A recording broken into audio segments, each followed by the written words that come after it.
Et donc nous pouvons commencer cette conférence et nous accueillons maintenant Maître Cécile Sainte-Luc qui est notaire à Carcassonne, spécialisée en droit international, et Laurent Penaud de la Direction des impôts des non-résidents. Ils ont la lourde tâche de tout vous expliquer sur les donations et successions en cas d'expatriation. Je vous laisse avec nos téléspectateurs et internautes. Eh bien, bonjour à tous. Donc là, nous allons vous présenter cette conférence sur ce qu'on appelle droit de mutation à titre gratuit, c'est-à-dire donation et succession, dans le contexte d'un départ à l'étranger, d'un séjour à l'étranger. Donc on va commencer par parler des donations quand on vit à l'étranger. Donc on va voir ce que c'est qu'une donation, comment déclarer la donation en France. Dans quel cas la donation ou la succession internationale est-elle imposable en France, donc après, en dernier lieu, on examinera les successions dans le contexte international. Comment déclarer la succession en France, quelques conseils pratiques, et comment nous contacter un recette des non-résidents, le service de fiscalité en matière de droit de mutation à titre gratuit concernant les non-résidents. Mais là, je cède la parole à Maître Sainte-Luc. Alors, bonjour à tous. Alors, j'essaye de récupérer mon fichier, mais ça ne fonctionne pas. Donc, alors, je vais le temps que ça fonctionne. Alors, lorsque l'on veut préparer une donation, une succession dans un contexte international, il ne faut pas s'affranchir de faire un bilan déjà au niveau du régime matrimonial.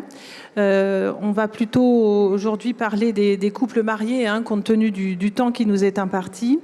Mais il faut savoir que lorsque l'on est marié, on a forcément un régime matrimonial qui, en France, est un régime de communauté lorsqu'on n'a pas signé de contrat de mariage. Et lorsque vous envisagez de vous établir à l'étranger, il faut savoir qu'il faut d'abord faire un bilan de votre situation matrimoniale. Dans un contexte international, il y a 3 périodes à distinguer lorsque l'on est marié. Une première période qui va avant le 1er septembre 1992. Là, on applique ce que l'on appelle des règles de jurisprudence. C'est des décisions qui nous ont amenés, qui nous permettent de déterminer le régime matrimonial. Ensuite, pour les personnes qui sont mariées entre le 1er septembre 1992 et le 28 janvier 2019, là, nous appliquons une convention internationale de La Haye du 14 mars 1978 et qui nous édicte des règles qui nous permettent de déterminer le régime matrimonial. Ensuite, depuis le 29 janvier 2019, donc pour les personnes qui sont mariées depuis le 29 janvier 2019, nous appliquons un règlement européen du 24 juin 2016. Et ce règlement nous donne des critères qui nous permettent de déterminer le régime matrimonial des personnes. Ah, d'accord, ok. Sur les jeux. Ah oui, d'accord. Je vous passe les vues, si vous voulez. Ah oui, je veux bien, parce que là, entre le truc qui ne fonctionne pas et le... Alors, les critères d'application du règlement du 24 juin 2016, c'est, d'abord, il faut être marié depuis le 29 janvier 2019. Ensuite, au niveau territorial, la détermination que l'on aura vis-à-vis des règlements sera d'application universelle. Et le règlement européen permet d'effectuer des choix de loi.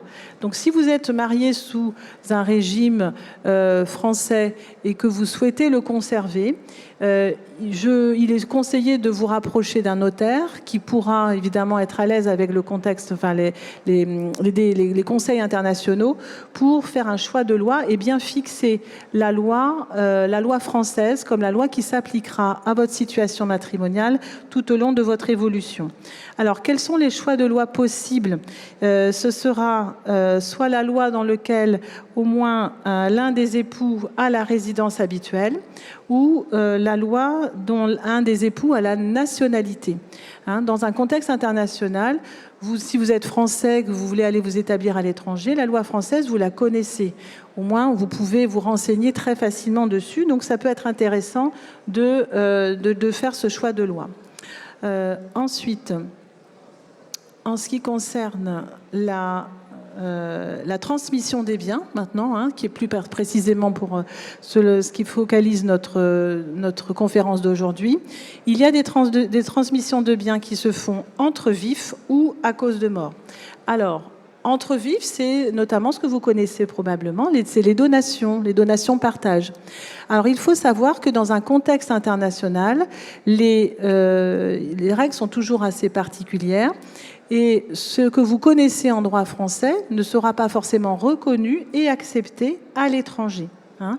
Ce que vous allez pouvoir faire sur des biens que vous aurez en France ne sera pas forcément accepté et donc reconnu dans un pays étranger dans lequel vous auriez des biens. Donc il faut bien vous renseigner en amont des possibilités.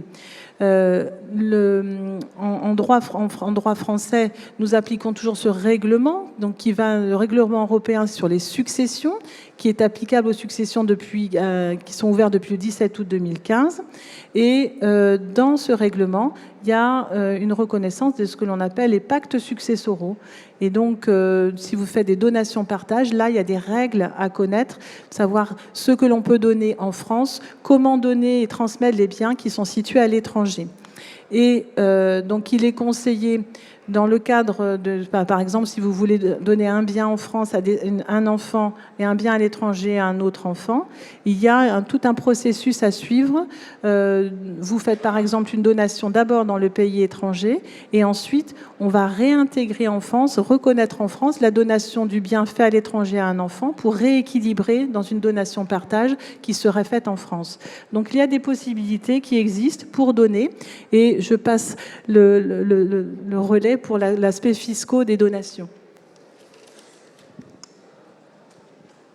Voilà, donc là, il faut changer de diaporama, s'il vous plaît.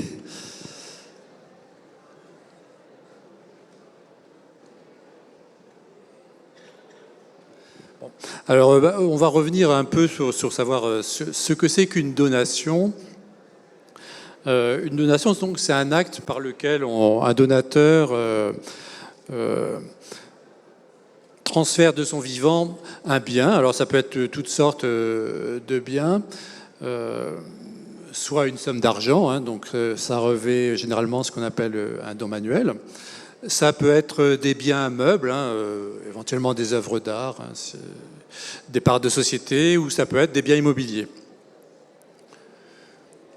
Alors, la première question d'un point de vue de la fiscalité, c'est qui doit déclarer la donation ?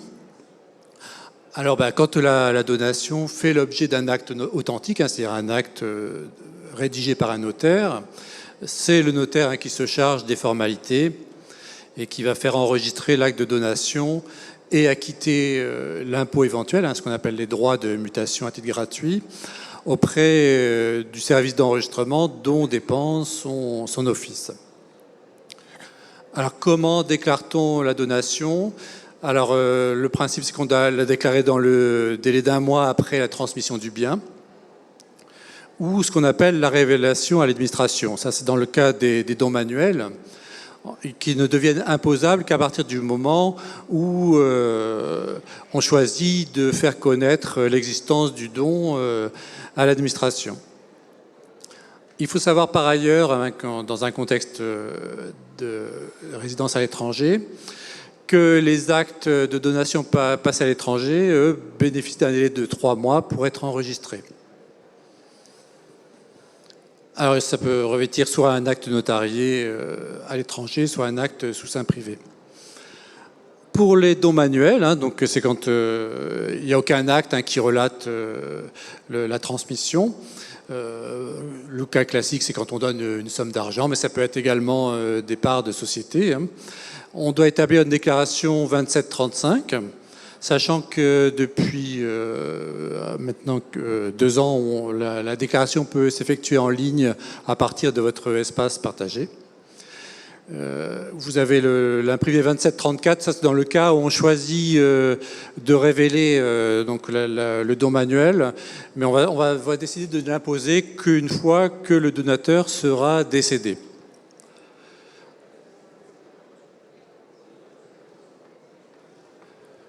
Alors, auprès de quel service doit-on déclarer la donation ? Alors, je parlais tout à l'heure des actes authentiques rédigés par un notaire. Dans ce cas-là, c'est le notaire qui déclare la donation auprès du service de l'enregistrement dont il dépend. Et dans les autres cas, ça va être le domicile du bénéficiaire qui va déterminer le service compétent. Donc, par exemple, si une personne qui habite en France décide de faire un don d'une somme d'argent à un de ses enfants qui réside à l'étranger, ça va être la recette des non-résidents, un service dont dépend la résidence à l'étranger du bénéficiaire de la donation qui va recevoir la déclaration. Alors également, lorsque tout le monde réside à l'étranger, on peut choisir de faire connaître à l'administration française l'existence d'une donation qui a lieu à l'étranger, qui concerne des biens à l'étranger, qui concerne un bénéficiaire à l'étranger, un donateur à l'étranger, de façon à bien marquer qu'au moment où cette donation a eu lieu, elle n'était pas imposable en France. On peut choisir éventuellement de la faire enregistrer en France. Dans ce cas-là, il s'agit d'un acte idomé, puisqu'il n'y a pas de rapport avec la fiscalité en France.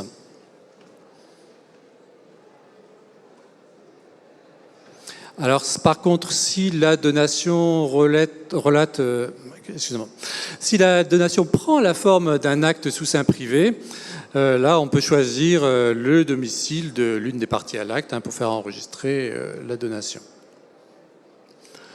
Maintenant, nous allons aborder les successions dans un contexte international. Je ne sais pas si vous voulez rajouter quelque chose. Non, merci. Je continue sur la transmission des biens, donc la préparation de la transmission des biens. Donc, en France, lorsque l'on veut protéger un conjoint, on a une tendance à signer une donation entre époux. Alors, il faut savoir que dans un contexte international, il faut être très prudent sur l'application de ces donations entre époux à l'étranger, parce qu'il y a de nombreux pays qui ne connaissent pas la donation entre époux. Donc, il vaut mieux privilégier le testament. Le testament, il peut revêtir différentes formes et il existe une convention internationale qui sera applicable en dehors du règlement européen, donc en dehors de l'Europe, et des pays qui ont souscrit et adhéré à ce règlement européen, qui vont permettre de reconnaître le testament. S'il est fait en France d'une forme acceptée en France, il sera largement reconnu dans le monde entier.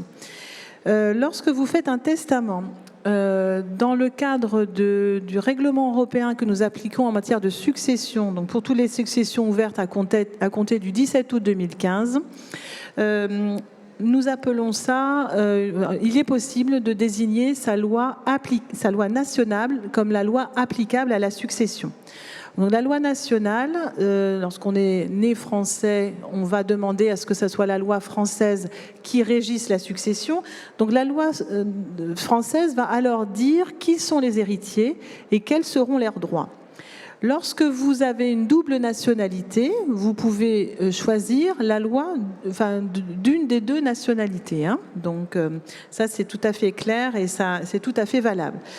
Alors, lorsque vous désignez la loi française comme la loi applicable à votre succession, parce que c'est une loi que vous connaissez quelles sont les protections du conjoint, qui sont les héritiers, etc., il faut faire attention lorsque vous souhaitez la faire appliquer à l'étranger, puisqu'il y a des dispositions parfois particulières au droit français qui pourraient être contraires à l'ordre public local. Si vous aviez un bien qui est situé à l'étranger et que vous avez choisi la loi française, il faut toujours bien vérifier, lorsque l'on est dans un contexte international, quelles seront les limites qui seraient imposées par le contexte local. Donc toujours bien se renseigner avant. Ensuite, pour des personnes qui ont décidé de désigner une loi étrangère et qui gardent quand même des biens en France, et qui, en désignant cette loi étrangère dans leur succession, parce qu'ils avaient par exemple une double nationalité, ou parce que résidant habituellement à l'étranger, ils souhaitent l'application de la loi de leur pays de résidence, afin d'en profiter pour éventuellement privilégier tel ou tel héritier ou d'enlever des droits aux autres. Il existe en France actuellement un article du Code civil qui fait que lorsque les droits des héritiers réservataires français ont été éludés, ceux-ci peuvent porter une réclamation pour obtenir l'application de leurs droits réservés par la loi française pour les biens situés en France. Donc là aussi, attention si vous souhaitez prendre certaines dispositions qui ne seraient pas, qui seraient contraires à cette règle-là. Ensuite, en matière de règlement de succession, on a toujours l'aspect civil, donc quelle est la loi applicable, quels sont les droits de chacun, et l'aspect fiscal. Donc je vous le passe le relais. Donc je reviens. Donc on parle de succession dans un contexte international dans plusieurs cas. Quand la personne décède dans un pays autre que celui de sa résidence, ce qui peut arriver. Lorsque la succession comporte des biens qui sont situés dans un autre pays que le pays de résidence du défunt, ou bien lorsque l'un des héritiers réside dans un autre État que celui du défunt. Alors, premièrement, qui doit déclarer la succession imposable en France, il faut savoir que la déclaration de succession doit être déposée par les héritiers, les légataires, à partir du moment où ils n'ont pas expressément renoncé à la succession. À quoi sert la déclaration de succession? Elle sert en premier lieu à calculer et à acquitter les droits de succession lorsqu'il y en a. Alors, en principe, la souscription d'une déclaration de succession est obligatoire, sauf lorsque s'agissant d'une transmission en ligne directe, c'est-à-dire entre des parents et des enfants, ou entre les parents et les petits-enfants, lorsque l'actif est supérieur à 50 000 €. Et dans les autres cas, par exemple si c'est une succession qui bénéficie à des frères et sœurs ou à des cousins du défunt, ce seuil est de 3 000 €. Alors quels sont les délais pour déposer une déclaration de succession? Alors les délais ils dépendent en fait du lieu où est situé le décès. Donc le délai est de 6 mois si le décès a lieu en France, sachant que lieu du décès et résidence fiscale du défunt sont pas forcément la même chose. Un défunt résident à l'étranger peut décéder en France. Et l'inverse, un défunt qui était résident fiscal français, il peut arriver qu'il décède à l'étranger. Donc le délai est de 6 mois si le décès a lieu en France et de 12 mois dans les autres cas. Alors, les imprimés sont ces imprimés 2705 et son imprimé de suite 2705S qu'on peut télécharger sur le site impôt.gouv. Et sur ce site, on peut également trouver la notice fort complète pour remplir ces déclarations. Auprès de quel service on doit déposer la déclaration de succession? Alors là, c'est le service, en fait, c'est toujours le service dont dépend le domicile du défunt, quelle que soit la résidence des héritiers. Donc si le défunt était domicilié fiscalement en dehors de France, le service qui va recevoir la déclaration de succession, c'est la recette des non-résidents, qui est le nom donc, du service d'enregistrement pour les non-résidents. Alors, en matière de succession, on a souvent besoin d'un notaire. En premier lieu, pour faire établir ce qu'on appelle la dévolution successorale, établir un document qui va indiquer qui sont les héritiers du défunt. D'autre part, lorsque la succession comporte des biens immobiliers, il est nécessaire de faire appel à un notaire pour relater, en fait, dans le fichier immobilier, hein, le fichier qui recense, hein, tous les actes de propriété, hein. Il était nécessaire de faire appel à un notaire pour établir l'acte qui va relater la transmission du bien du défunt vers ses héritiers.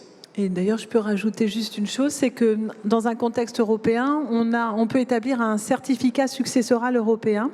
Donc le notaire qui a été en principal chargé de la succession, hein, qu'il soit et qu'il y a des biens, s'il y a des biens successoraux à l'étranger, donc en Europe, dans l'Union européenne, on va pouvoir établir un document qui s'appelle un certificat successoral européen, qui vous permettra de faire établir et reconnaître, appliquer cette succession, cette dévolution successorale à l'étranger. Et à l'inverse, si vous avez par exemple des biens en Espagne et que la personne résidait en Espagne et la succession a été ouverte là-bas, un notaire ou un avocat espagnol pourra nous faire un certificat successoral européen pour avoir une reconnaissance immédiate de la dévolution qui a été établie en Espagne. Donc chaque pays a une autorité qui est compétente pour établir ces certificats successoraux européens. Voilà, et enfin, donc il sera nécessaire de faire appel à un notaire en général, hein, quand il y a un testament et quand il y a eu une donation entre époux. Alors, il ne faut pas oublier dans le cadre d'un décès qu'il peut y avoir des démarches à faire dans d'autres impôts que l'impôt sur la succession. Hein. Il ne faut pas oublier d'établir le moment venu la déclaration des revenus pour le défunt. Sachant que si le défunt était marié, hein, il y aura 2 déclarations à effectuer. Une première déclaration pour la période jusqu'au décès, une deuxième déclaration pour le conjoint survivant pour la période restant à courir, hein, entre le décès et la fin de l'année.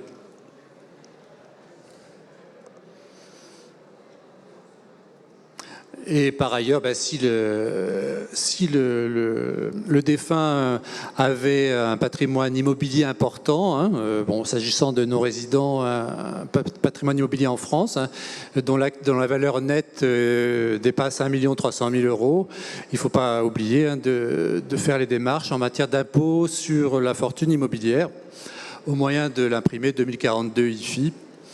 Alors après, il y a des modalités spéciales parce qu'il y a des cas où des personnes qui ne résident pas en France et n'ont pas de revenus en France ont cependant un patrimoine qui les soumet à cet impôt, hein, sur la fortune immobilière. Donc dans ce cas-là, il y a des imprimés spéciaux à remplir, imprimé IFI COV, hein, qui permet d'établir une déclaration d'IFI en dehors de l'impôt sur le revenu, enfin sans déclarer de revenus, puisque vous savez que, ou vous ne savez pas, si vous n'êtes pas concerné, que l'impôt sur la fortune immobilière s'effectue, hein, se déclare dans le cadre de la déclaration des revenus de l'année. Alors, pour déterminer les modalités d'imposition en matière de donation et de succession, lorsque le donateur ou le défunt, essentiellement, on va se baser dans un premier temps là-dessus, réside en dehors de France, hein.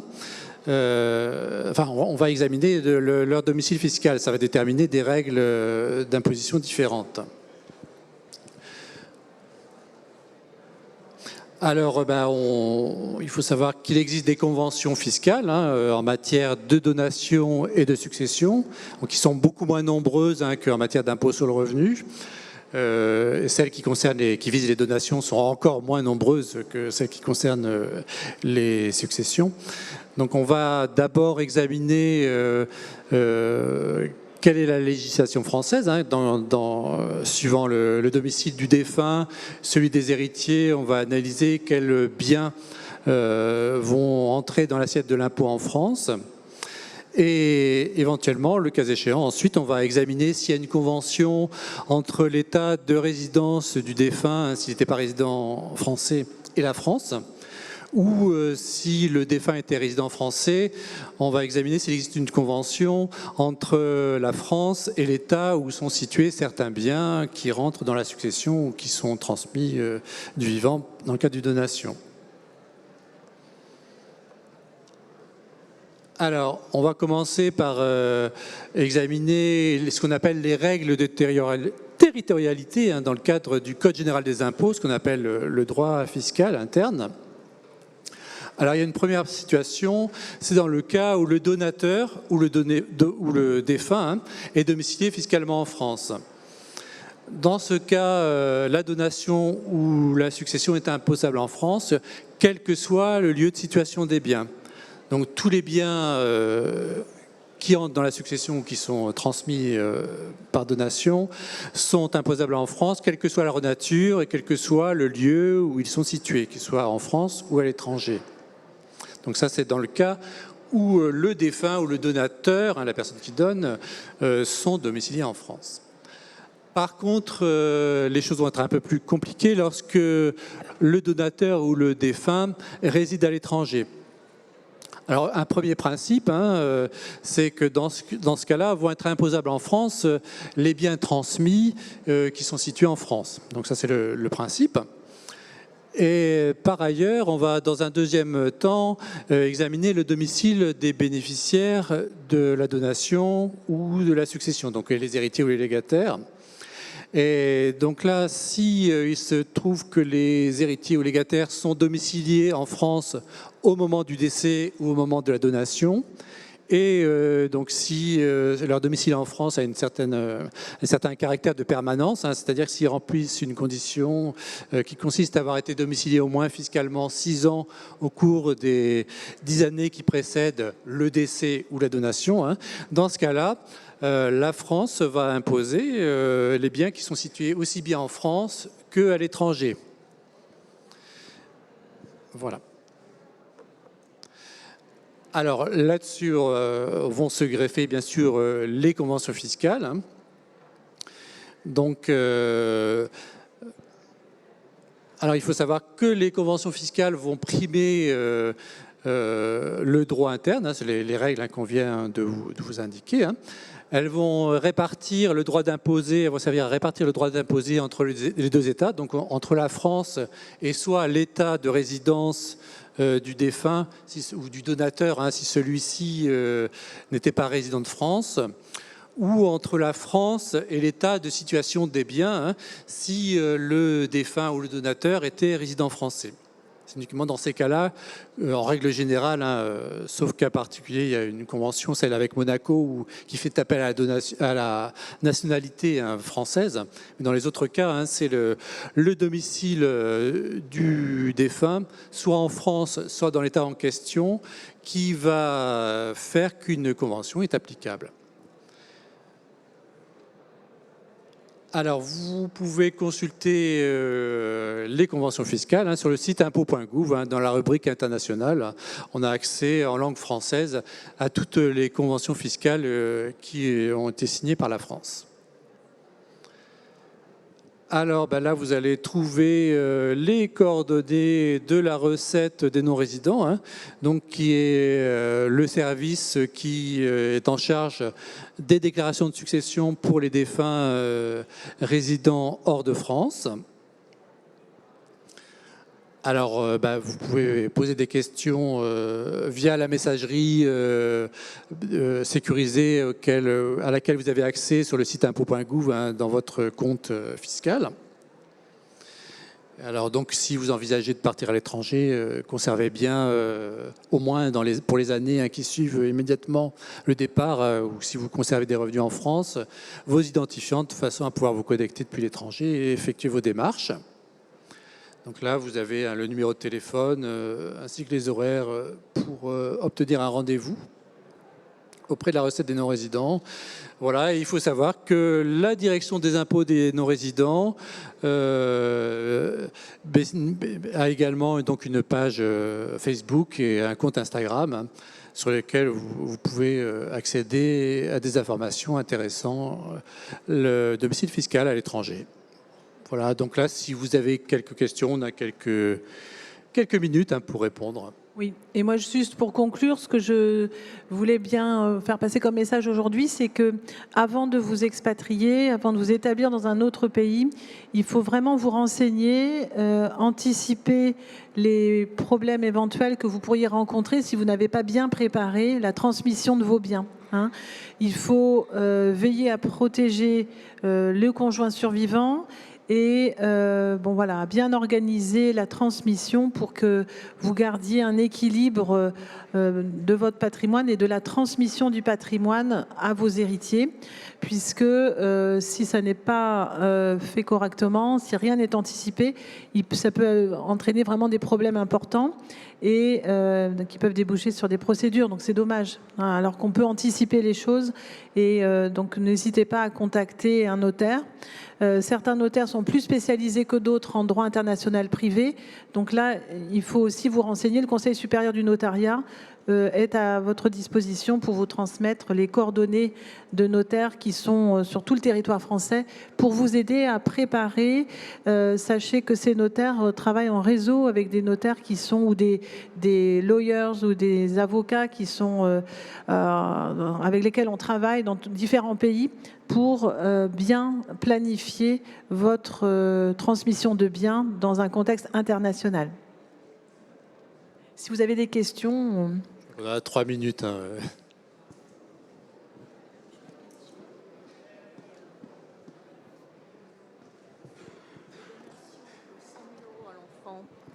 Oui, bonjour madame. Alors, pour les donations, 100 000 € à l'enfant, jusqu'à présent, c'est 15 ans, tous les 15 ans. Est-ce que ça a changé ou pas? Jusqu'à 10 ans ou pas encore? La question, c'est la durée de 15 ans d'un point de vue fiscal. Oui, effectivement, on ne l'a pas dit c'est peut-être une erreur. Les règles de calcul, et notamment concernant les délais entre ce qu'on appelle le rapport fiscal des donations est le même pour les résidents et pour les non-résidents, quel que soit le domicile du défunt ou donateur et celui des héritiers. C'est le même, c'est les mêmes délais, oui, tout à fait. Et c'est les mêmes barèmes pour le calcul, etc. Voilà. Une autre question, là. Bonjour. Dans le cadre d'une donation en Espagne, est-ce qu'il y a une double imposition France-Espagne ou pas? C'est une donation de quoi, en fait? D'une maison en Espagne. Les résidents, ils sont tous français, mais il y a eu une maison secondaire en Espagne. Est-ce qu'on impose en France et en Espagne ou... Non, il y a une convention entre... Je n'ai pas en tête la convention, mais de mémoire, je pense que dans ce cas-là, les deux États vont imposer la donation. Mais en France, on va imputer l'impôt espagnol. Après, si vous voulez avoir une réponse plus précise, allez sur le stand de la direction des impôts des non-résidents pour poser votre question. Et merci. On regardera la convention pour ne pas vous dire de sottises. Est-ce qu'il y a d'autres questions? Voilà, il y en a une ici. Bonjour.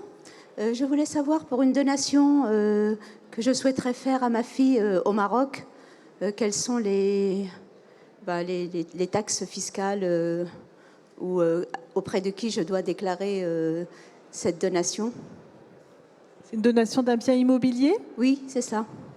Mais c'est une donation par quelqu'un qui habite en France ou... Oui, c'est ça, par moi-même. Là, il faudra la déclarer en France, c'est sûr, oui. D'accord, auprès de mon notaire ici. En fait, et très certainement, il y a aussi une déclaration à faire au Maroc. De toute façon, l'acte sera reçu par un notaire marocain. C'est ça, voilà. Donc, un notaire français n'a pas le droit de publier un acte à l'étranger. Donc, il faut vous rapprocher d'un notaire au Maroc qui fera les démarches au niveau de la publicité foncière au Maroc. Et vis-à-vis de la... L'acte, en fait, vous allez le faire enregistrer auprès du service d'enregistrement de votre domicile. Voilà. Une fois que j'aurai reçu l'acte, c'est ça, je le ferai des... Pardon? Une fois que j'aurai reçu... Oui, voilà, il faut... vous avez 3 mois pour enregistrer l'acte en France dans les 3 mois de l'acte marocain. Merci. Les toutes dernières questions. Prenez le micro, madame, pour qu'on puisse vous entendre. Oui, en cas de double nationalité, donc j'ai cru comprendre que l'on pouvait choisir la législation d'une des nationalités. est-ce que c'est valable aussi pour des biens fonciers situés en France? Pour des biens français situés en Pour France. des biens fonciers situés en Foncier, France. pour des biens immobiliers. Oui, voilà. Oui, oui, tout à fait, en fait. Hein. Donc, dans un testament, vous choisissez l'une des deux lois pour régir votre succession. Alors, Voilà, enfin, je voulais juste préciser une petite chose. Hein. C'est la loi civile hein, qui va déterminer qui va hériter, quelle part il va recevoir. Hein. Mais D'accord. c'est aucunement le choix de la loi fiscale qui va s'appliquer. Hein. ah d'accord. Ah, voilà, oui, non. C'est pas le choix de savoir où on va être imposé. Hein. Dans notre présentation, on a bien distingué le civil et le fiscal. Oui, On fait exprès. C'est vrai qu'on n'a pas, Ouais. pas insisté. Bah, je sur l'ai ce dit, point. mais c'est vrai qu'on n'a Oui, oui. peut-être pas insisté. C'est que la loi que vous allez choisir dans le testament va dire quels sont les droits de chacun, qui hérite de quoi. Et ensuite, il y a l'aspect fiscal, donc de la déclaration que l'on va faire et les taxes qui vont être payées par les héritiers. Voilà, mais là on a terminé. Hein, je crois que. Voilà, merci infiniment. Merci à ces deux spécialistes de l'international. Alors je vous rappelle, si vous avez des questions particulières, de nombreux agents des impôts sont là pour répondre à vos questions, ainsi que de nombreux notaires spécialisés en droit international qui sont présents aujourd'hui pour répondre à vos questions. Je vous propose une courte pause et on reprend à 11h25 pour une autre conférence sur l'aspect, le volet fiscal de votre expatriation. À tout à l'heure.